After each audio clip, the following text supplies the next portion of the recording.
भद्रं कर्णेभिः शृणुयाम देवा भद्रं पश्येमाक्षभिर्यजत्राः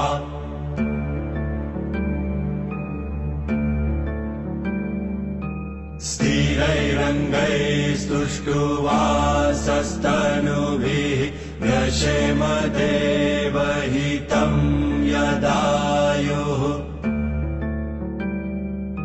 Fidèles amis de Africa Phoenix Web TV, Namasté, Namaskara. Soyez les bienvenus sur votre émission des mystères cachés et révélés. Avec la permission des hiérarchies, nous abordons ce jour la thématique de l'envoûtement avec l'instructeur spirituel, kabbaliste exorciste, Germain Aziel. Qu'est-ce que l'envoûtement, maître spirituel? Namasté, paix à vous. Quand on parle de l'envoûtement, c'est d'abord un mot qui est dérivé du latin. On dit vultus. Et quand on parle de vultus, ça veut dire volte ou foot. Donc l'envoûtement en sens normal, c'est d'abord une manière d'influencer les choses. Et c'est une manière aussi de vouloir attirer vers soi des choses par une manière ou une autre. Ça peut être un rituel, ça peut être votre pensée, ça peut être par votre parole, ça peut être par vos actes, vous envoûtez les choses. Donc l'envoûtement, on peut dire que c'est déjà une manière d'influencer les choses. L'influence peut être bénéfique et maléfique parce que la plupart de certaines personnes pensent que quand on parle d'envoûtement, c'est forcément pour faire du mal, non? Autant que nous sommes les êtres humains, le commerçant, le menuisier, le morguier, le vulgarisateur, le mécanicien, nous tous, nous pratiquons inconsciemment ou bien consciemment l'envoûtement sans le savoir. J'ai dit l'envoûtement, c'est une manière d'influencer les choses. Et quand je dis influencer les choses, cela voudra simplement dire que on agit de par sa pensée, sa parole et ses actions sur les choses pour que les choses obéissent à notre volonté. C'est ça ce qu'on appelle l'envoûtement. Donc déjà par là, ça peut être bénéfique et maléfique. Et c'est à partir de là, ça dépend de l'attitude que vous avez à l'égard de ces choses. C'est-à-dire que les choses que vous voulez influencer, ça dépend de vos attitudes, vos pensées, vos paroles par rapport à l'égard de ces choses. Et c'est à partir de là, on peut déterminer si l'envoûtement est bénéfique ou l'envoûtement est maléfique. C'est un peu ça. Quels sont les degrés et types d'envoûtement qui existent? D'abord, pour parler des formes d'envoûtement, il faut noter que dans chaque cas d'envoûtement, il y a d'abord l'officiant, c'est-à-dire que celui qui veut influencer les choses. Et l'officiant ici est le canal à travers lequel soit les forces de la nature, c'est-à-dire que les démons, les anges, les esprits élémentaux, et les forces zodiacales, toutes ces énergies de l'univers opèrent à travers cet individu, opère à travers cet officiant, c'est-à-dire il est au centre de tout et il commande les choses pour influencer les choses. Maintenant, pour influencer les choses, il y a 3 étapes, il y a 3 manières, il y a 3 degrés dans le cas d'envoûtement. C'est-à-dire, il y a les envoûtements du type mineur, les envoûtements du type moyen, les envoûtements du type majeur. C'est-à-dire que quelqu'un qui veut, par exemple, aujourd'hui se lève et dit, bon, comment je vais faire pour manger? Ou bien si quelqu'un peut venir me donner quelque chose, il n'a rien. Déjà, il pense qu'aujourd'hui, quelqu'un peut venir l'aider dans son problème. Déjà, il a envoûté les choses. Il peut être là, un ami peut venir, ou bien quelqu'un du quartier, ou bien un voisin de la maison peut venir. Ah, voisin, j'ai préparé ici, prenez manger. Vous avez envoûté les choses. Vous avez envoûté, c'est bénéfique pour votre être. Mais déjà, par votre pensée, vous avez envoûté les choses, vous êtes attiré ce que vous voulez. C'est ça, influencer les choses. Maintenant, l'envoûtement du type moyen, on peut dire, bon, maintenant, on dispose certains rituels, un nombre de rites ou bien dispositions mystiques. On pratique une incantation ou bien une action dans un sens bénéfique ou maléfique pour atteindre l'objet. Donc, dans ce cas, ça s'agit de l'envoûtement du type moyen. Et ça peut être aussi une maladie qu'on peut lancer de par des objets qui représentent la victime pour nuire à quelqu'un. Soit à travers la photo de la personne, on peut pratiquer quelque chose pour le faire du bien, soit pour le nuire dans son corps. Ça, c'est des envoûtements du type moyen. Mais dans les envoûtements du type majeur, c'est-à-dire le dernier degré, c'est un envoûtement dans lequel l'officiant il peut pratiquer quelque chose aujourd'hui et dans la même journée, ça doit se passer sur la vitrine. Ça n'a pas de temps, c'est dans l'action immédiate. C'est qu'il décrète aujourd'hui la parole, le rite, et ça se réalise, ça se matérialise dans la dimension humaine. Et c'est une technique d'envoûtement de haut niveau. C'est que vous pouvez même, il y a des gens aussi, par exemple, ils ont des événements, ils ont des conférences, des animations culturelles pour que les gens viennent. Ils pratiquent l'envoûtement du type majeur pour être bénéfique, pour attirer les gens, pour venir voir et contempler l'organisation, ou bien suivre l'art théâtral, ou bien la musique, la danse. C'est que tout ce qu'ils ont organisé en son temps, ils influencent les choses pour pouvoir attirer bon nombre de personnes. Ça aussi, c'est des envoûtements du type majeur.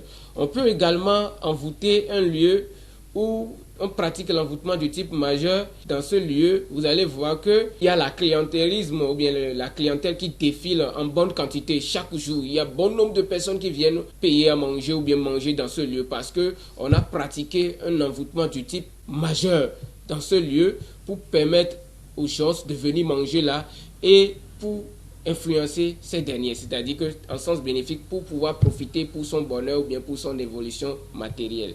Donc voilà les trois sortes d'envoûtement que l'on pratique dans la vie. Maintenant, tous ces trois sortes d'envoûtement ou bien types d'envoûtement peuvent être aussi dans le sens maléfique. On peut pratiquer l'envoûtement de type mineur, moyen, majeur pour nuire quelqu'un. Et ça dépend des dispositions mystiques qu'on met en place. Tous autant que nous sommes, le juge de la République, il est là. Il attend que quelqu'un fasse quelque chose pour qu'il puisse le juger. Il envoûte les choses sans le savoir. Le docteur est là, il dit que les gens tombent malades pour qu'il puisse les soigner. Il est en train d'envoûter des choses sans le savoir. Le mécanicien là, il attend que la voiture de l'autre se gâte pour qu'il trouve à manger. Vous allez voir que nous sommes confrontés à ces chances de besoin du jour au lendemain parce que nous passons tout notre temps à s'envoûter sur la terre. Et donc, un chômeur peut envoûter une entreprise pour trouver du travail. C'est-à-dire qu'il pense qu'il doit travailler dans cette entreprise. Le fait qu'il commence par déployer cette pensée dans le cosmique, cette pensée peut devenir une réalité concrète qu'il doit vivre parce qu'à partir de la pensée, on crée. Donc, le chômeur peut envoûter les choses pour s'attirer du travail. Le cycle lunaire influence-t-il l'envoûtement? Vous savez, la Lune, c'est une planète, un astre cosmique et qui a son influence naturelle sur la dimension humaine. C'est-à-dire que on dit dans l'aspect féminin des choses, la Lune joue un rôle très important aussi dans la magie, dans la spiritualité et dans le développement personnel. Parce qu'elle symbolise l'imagination, elle symbolise la concrétisation. Elle symbolise le lieu où tout ce qui est caché peut être matérialisé sur le plan physique parce qu'elle est une planète qui est très proche de notre dimension. Maintenant, le problème qui se pose, c'est que les 28 cycles de la Lune sont des cycles qu'on respecte quand on veut faire la magie opérative et rituelle. C'est quand il s'agit de la magie opérative rituelle, il faut suivre des processus lunaires pour pouvoir canaliser certaines énergies, pour matérialiser votre demande. Mais quand il s'agit dans la vie active, c'est-à-dire que quelqu'un même qui n'a rien à voir avec la magie, les rituels, il peut déjà, s'il a une volonté et un pouvoir intrinsèque en lui développé, il peut inconsciemment ou consciemment influencer les choses sans tenir compte des dispositions lunaires. Quelle différence peut-on faire entre l'envoûtement et l'ensorcellement? Vous savez, quand on parle de l'envoûtement, comme je l'ai dit, c'est ce qu'on appelle influencer quelque chose. C'est-à-dire que vous pouvez vouloir maintenant quelque chose et influencer quelqu'un à avoir le travail. Vous pouvez influencer les choses à donner du travail à quelqu'un, influencer quelque chose pour guérir quelqu'un. Ça, c'est ce que l'envoûtement. Vous pouvez aussi influencer les choses pour nuire quelqu'un. Maintenant, ça dépend de votre intention et de ce que vous voulez. Maintenant, quand on parle de l'ensorcellement, d'abord, il faut noter que je ne peux pas dire que l'ensorcellement et l'envoûtement sont des... Je ne peux pas vous les définir comme ça parce que l'ensorcellement, on va parler de la sorcellerie. L'ensorcellement parle de la sorcellerie. La sorcellerie étant la connaissance. Et la connaissance, une fois arrivé à un certain stade de la vie, ils ont développé deux facteurs de la connaissance. C'est-à-dire que la connaissance pour nuire et la connaissance pour faire du bien. Et c'est de la même manière que l'envoûtement. L'envoûtement en lui-même n'est pas mauvais, n'est ni bon ni mauvais. L'envoûtement, ça dépend maintenant de l'objet sur lequel vous influencez. Et c'est la loi du choc en retour qui vous revient maintenant en retour pour vous faire payer si ce que vous avez à faire. Vous avez envoyé des énergies dans le cosmique pour guérir quelqu'un. En retour, ces énergies reviennent vers vous, c'est-à-dire que pour vous donner aussi la bonne santé. Mais si vous avez influencé les choses pour emprisonner les choses ou bien pour nuire les choses, vous allez voir en retour, quelle que soit l'année, le temps, les choses, ce que vous avez influencé, ce que vous avez envoyé dans le cosmique reviendra pour vous nuire encore vous-même. C'est ça qu'on appelle la loi du choc en retour. Mais en matière d'ensorcellement, on peut pratiquer quelque chose sur quelqu'un déjà pour l'atteindre par la connaissance. Mais quand on parle de la connaissance, c'est-à-dire que de l'ensorcellement ici, c'est pour nuire quelqu'un, c'est pour faire du mal. Et ça, là, ça part des rites de la magie noire. Or, en matière d'envoûtement, il n'y a ni magie noire, il n'y a ni magie blanche. Il n'y a que l'énergie qui opère à travers nos pensées, nos actes et nos paroles. Maintenant, ça dépend de dispositions mystiques que vous mettez en place et c'est là ça devient envoûtement maléfique ou envoûtement bénéfique. Maintenant, en matière d'ensorcellement, c'est quelqu'un qui s'est initié au rite de la sorcellerie ou bien qui s'est initié à certains mystères de la sorcellerie et qui pratique de par ses connaissances de la sorcellerie, il pratique ses connaissances sur autrui afin de le nuire, afin de l'atteindre, afin de la servir ou bien de la souiller ou bien de le déséquilibrer et déstabiliser totalement pour ne pas prospérer, soit pour ne pas profiter pleinement de son bien-être ou bien de ses potentialités sur terre. Dites-nous les symptômes ressentis quand on est envoûté, maître. D'abord, je l'ai toujours dit que tout le monde, autant que nous sommes, nous risquons tous d'être envoûtés un jour parce que nous vivons dans un monde ou dans une société d'envoûtement. Pour savoir que vous êtes envoûté, ça dépend. C'est ça, j'ai hiérarchisé les choses au début de l'émission que il y a les envoûtements du type mineur, il y a les envoûtements du type moyen et les envoûtements du type majeur. Quand il s'agit des envoûtements du type mineur, quelqu'un peut être là, il peut avoir maux de tête, c'est-à-dire que l'ensorcellement, maux de tête et parfois on fait les trucs, les petits trucs, les bains de plantes, ça se calme.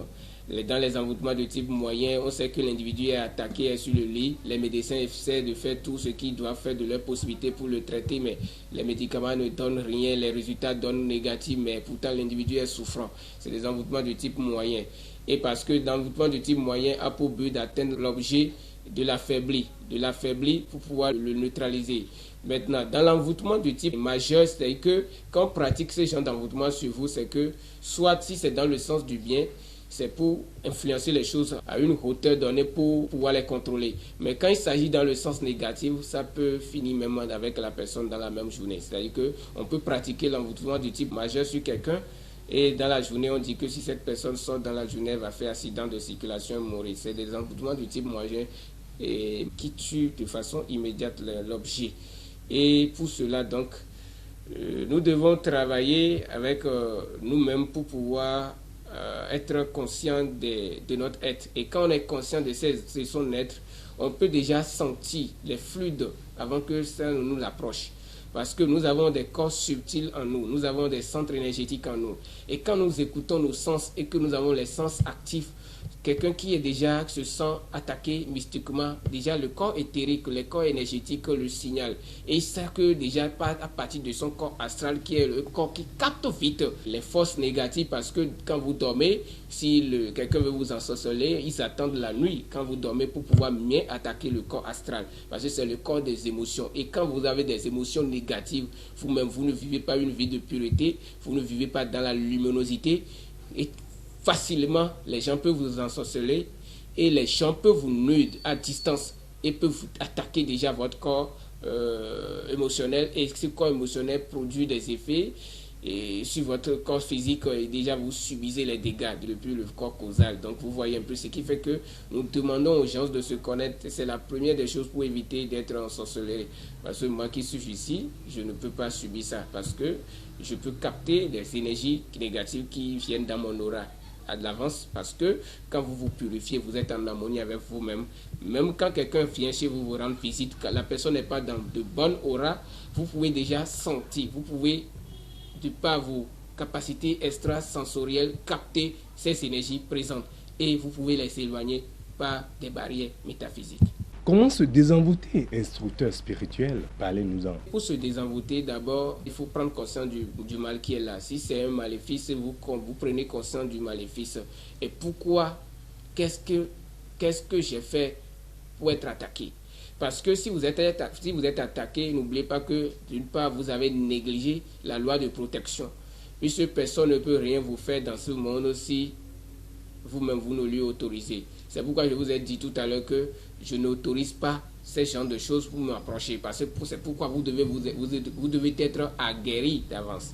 Vous devez vous préparer. Vous devez créer des barrières métaphysiques autour de vous, pas des pratiques divines, pas des pratiques assidues, pas des pratiques puissantes capables de repousser toute force négative et de créer l'harmonie autour de vous. Donc, vous pouvez soit, si vous êtes chrétien, vous pouvez être vraiment relié à l'énergie christique, c'est-à-dire que le Christ, vous vous harmonisez avec l'amour christique, l'énergie christique, pour repousser toute attaque maléfique. Si vous êtes vraiment chrétien, parce que être chrétien n'est pas d'aller à l'église dimanche, prier, revenir. Je parle de ceux qui sont des vrais adorateurs de Dieu, c'est-à-dire que ceux qui font la réalisation, qui font l'expérience de ce Christ et qui est l'amour absolu. Donc, quand vous êtes en harmonie avec l'amour absolu, je suis sûr et très certain que rien des maléfices et de la sorcellerie, de l'ensorcellement ne peut vous approcher parce que quelqu'un qui est dans l'amour universel est déjà protégé. Maintenant, à défaut de ça, si vous êtes mystique, praticien ou bien de n'importe quel art mystique, vous pouvez prendre des dispositions mystiques si vous avez des rituels capables d'attirer vers vous des anges de lumière, des esprits de la nature, des esprits bénéfiques. Vous pouvez créer des barrières métaphysiques pour vous protéger contre les ensorcellements. Mais il faut nourrir ces pratiques des bonnes pensées, des bonnes actions et des bonnes paroles parce que ce sont les trois facteurs de l'être humain, ce sont ces trois facteurs de l'être humain qui renforcent nos sécurités, qui renforcent la dureté d'une chose ou bien et qui renforcent même la lumière en nous. Parce que l'homme est formé du corps, esprit et âme. Et tant que vous posez des actes qui sont contraires à ce que vous devez faire, vous émanez des pensées qui sont contraires à la pensée divine, vous sortez des propos qui ternissent le pouvoir du verbe divin en vous, facilement, les forces du mal peuvent vous avoir et peuvent vous emprisonner facilement dans leur piège. Et je parlais tout à l'heure ici de se mettre en harmonie avec l'énergie universelle pour d'abord créer des barrières métaphysiques. C'est-à-dire que vous n'avez pas besoin de porter des talismans pour être protégé contre la sorcellerie, les forces du mal, les envoûtements maléfiques, non. Il suffit de créer l'harmonie autour de vous et en vous, vous allez voir que personne ne peut rien contre vous. C'est pourquoi même dans les textes sacrés, c'est-à-dire que les textes bibliques, on nous disait que vous devez devenir cette pierre. Et cette pierre sur laquelle on doit bâtir le temple de Dieu, c'est-à-dire que l'église. Et cette église n'est rien d'autre que l'amour cosmique, l'amour divin. Donc quand vous devenez cet amour, l'expression de cet amour divin, vous ne parlerez plus de la sorcellerie, de l'ensorcellement, des envoûtements. Vous pouvez harmoniser tout ça là. Quand ça vient vers vous, ça se transforme en lumière. Vous comprenez un peu? Donc c'est pourquoi la première recette que je peux donner aux gens, c'est d'abord d'harmoniser leur intérieur. C'est pourquoi on dit qui peut être contre vous si vous avez Dieu pour vous et avec vous. Si vous avez l'amour divin en vous, avec vous, personne ne peut rien vous faire. Et c'est parce qu'on manque de cet amour en nous et de cet être divin en nous, de cette énergie christique en nous, qu'on est exposé à toute éventuelle attaque mystique ou occulte maléfique. Maintenant, deuxième recette que je peux donner, c'est d'abord, les gens doivent essayer de pratiquer souvent la purification. Et quand vous pratiquez souvent la purification, déjà vous donnez une pureté à votre corps éthérique, votre corps et votre âme, votre esprit de rester dans une intégrité divine et d'où vous pouvez repousser tout ce qui est des maléfices autour de vous. Vous pouvez prendre les saumes, vous pouvez prendre des seaux, vous prenez de l'eau par exemple dans un seau d'eau, vous prenez les feuilles qui sont des feuilles lustigiques, les feuilles qui peuvent servir pour la purification parce que n'oubliez pas que les feuilles aussi, les forces du mal envoûtent les feuilles, influencent les choses pour que ça ne travaille pas. Pour cela, quand les choses d'en bas sont influencées, il faut capter les choses d'en haut pour les redonner leur pureté originelle. C'est-à-dire que les plantes dans leur nature originaires ont été dégradées dans leur nature originelle. Maintenant, pour les utiliser à des moments donnés, elles ne donnent pas des efficacités comme on le veut. Maintenant, il faut recharger ces plantes des énergies d'origine pour pouvoir profiter de leur vertu.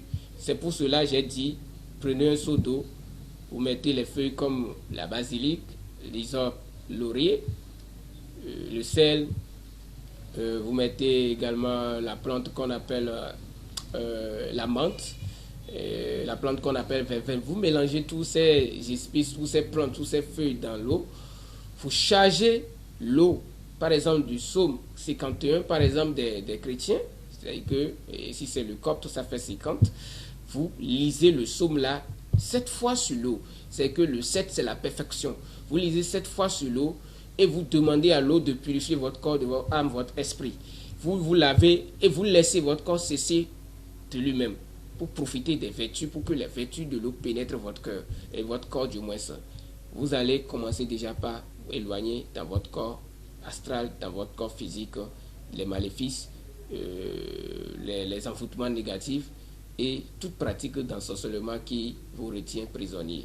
Nous sommes tous envoûtés au jour le jour. Il nous appartient de rester en harmonie avec l'énergie cosmique, de nous nourrir de bonnes pensées, de bonnes paroles, de bonnes actions, afin de renforcer la lumière en nous. Fidèles amis de Africa Phoenix Web TV, nous voici à la fin de ce numéro de votre émission des mystères cachés et révélés, des mystères ésotériques et ésotériques, de votre émission Ésotérisme et ésotérisme des mystères. Namasté, Namaskaram. ॐ भद्रं कर्णेभिः शृणुयाम देवा भद्रं पश्येमाक्षभिर्यजत्राः